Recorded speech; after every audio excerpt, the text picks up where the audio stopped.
2014 में मोदी सरकार बनी और शुरू हुआ नारा भारत को $5 ट्रिलियन इकोनॉमिक वाला देश बनाने का। और इस नारे को सच करने के लिए सरकार को जरूरत थी इकोनॉमी के बड़े एक्सपर्ट की।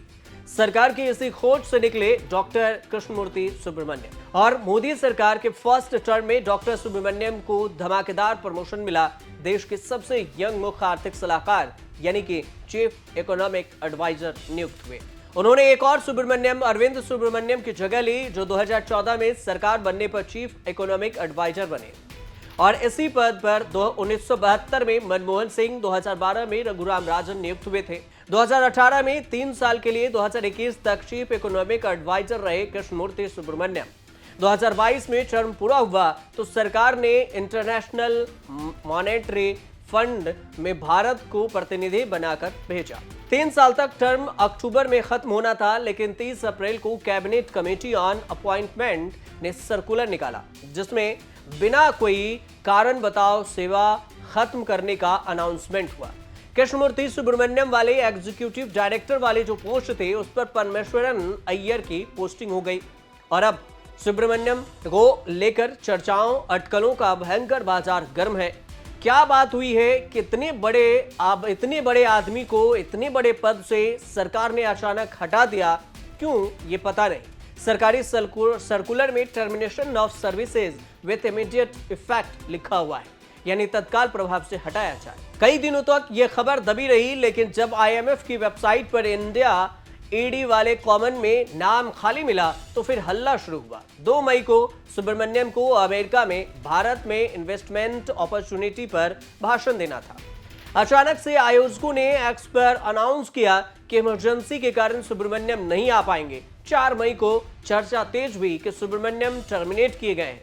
30 अप्रैल के बाद उन्होंने एक्स पर कुछ भी नहीं लिखा या फिर शेयर किया। सरकार सुब्रमण्यम के बारे में क्या कर रही है या फिर सुब्रमण्यम क्या करने वाले हैं, इसकी कहीं भी कोई भी खबर सामने नहीं है। इंटरनेशनल मॉनेटरी फंड दुनिया के देशों को फंड देने वाली ग्लोबल बॉडी है जिसके सदस्य दुनिया के 151 देश हैं। अलग अलग देशों के जो प्रतिनिधि हैं इंटरनेशनल मॉनेटरी फंड को चलाने, जरूरतमंद देशों को फंडिंग, सलाह देने और देशों की अर्थव्यवस्था पर नजर रखने का काम करती है। आईएमएफ में पावरफुल एग्जीक्यूटिव बोर्ड होता है जिसमें 24 सदस्य होते हैं और इस बोर्ड में एग्जीक्यूटिव डायरेक्टर्स होते हैं जो अलग अलग देशों के प्रतिनिधि होते हैं। देश का पक्ष वही प्रतिनिधि या एग्जीक्यूटिव डायरेक्टर रखते हैं और बोर्ड में कौन प्रतिनिधि होगा यह तय करना देश का अधिकार होता है। किसी को किसी से परमिशन लेने की जरूरत नहीं होती है। कृष्णमूर्ति सुब्रमण्यम टर्मिनेट किए गए तो फिर खूब बातें हो रही हैं। 2 पॉपुलर थ्योरी चल रही है जो सुब्रमण्यम के डिसमिसल के कारण बन रहे हैं। एक है कि उन्होंने आईएमएफ में होते हुए आईएमएफ के इंटरनल सिस्टम पर सवाल उठाए जिससे आईएमएफ में हंगामा मचा। दूसरा यह है कि उन्होंने अपनी किताब India envisioning tomorrow's economic power house की पब्लिसिटी में पद का दुरुपयोग किया और अनियमितताएं बरती है। अब क्या पद का दुरुपयोग हुआ, कैसी अनियमितताएं, इसकी कोई जानकारी सामने नहीं आई। लेकिन जिस किताब India @100 envisioning tomorrow's economic powerhouse को लेकर विवाद की बात कही जा रही है उसे रूपा पब्लिकेशन ने छापा है और किताब इस पर लिखी गई है कि 2047 तक भारत कैसे $5 ट्रिलियन इकोनॉमी का देश बन पाएगा।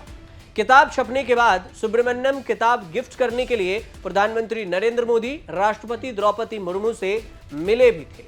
अब कृष्णमूर्ति सुब्रमण्यम का टर्मिनेशन ऐसे वक्त में हुआ है जब भारत पाकिस्तान में टेंशन एकदम पीक पर है और आईएमएफ पाकिस्तान को फंडिंग यानी कि लोन देने पर विचार कर रहा है। अब भारत ने ऐसे करने से मना किया लेकिन आईएमएफ पीछे नहीं हटा। 9 मई को पाकिस्तान को फंडिंग पर फैसला होने वाला है कि उसे फंडिंग दिया जाए या नहीं। चूंकि सरकार ने टर्मिनेशन का कारण नहीं बताया इसलिए कृष्णमूर्ति सुब्रमण्यम का टर्मिनेशन एकदम से वायरल हो गया। अब जब 2018 में Krishnamurthy Subramanian chief economic adviser नियुक्त हुए तब सिर्फ 47 साल के थे और देश के सबसे यंग चीफ इकोनॉमिक्स एडवाइजर बने। छत्तीसगढ़ के भिलाई में 1971 में जन्मे कृष्णमूर्ति ने अपने एकेडमिक लाइफ में खूब पढ़ाई की। आईआईटी कानपुर से इलेक्ट्रिकल इंजीनियरिंग की, आईआईएम कलकत्ता से एमबीए की डिग्री ली, शिकागो यूनिवर्सिटी के बूथ स्कूल ऑफ बिजनेस से पीएचडी की, जहां रघुराम राजन उनके मेंटोर थे। अब अमेरिका की यूनिवर्सिटी में 5 साल तक पढ़ाने लगे और देश लौटकर Indian school of business Hyderabad में एसोसिएट प्रोफेसर से सेंटर फॉर एनालिटिकल फाइनेंस के एग्जीक्यूटिव डायरेक्टर तक पहुंचे और तब तक इकोनॉमिक पर उनकी एक्सपर्टीज की चर्चा पहुंची दिल्ली की सरकार तक। 2018 में सुब्रमण्यम बुलाए गए चीफ इकोनॉमिक एडवाइजर के लिए और आईएमएफ में भारत के कई एग्जीक्यूटिव डायरेक्टर्स को एक्सटेंशन मिलता रहा है, लेकिन सुब्रमण्यम से पहले आईएमएफ में रहे सुरजीत भल्ला ने ही एक्सटेंशन हासिल किया। लेकिन सुब्रमण्यम का तो कांड ऐसा हुआ है कि पहला टर्म भी पूरा नहीं कर पाए।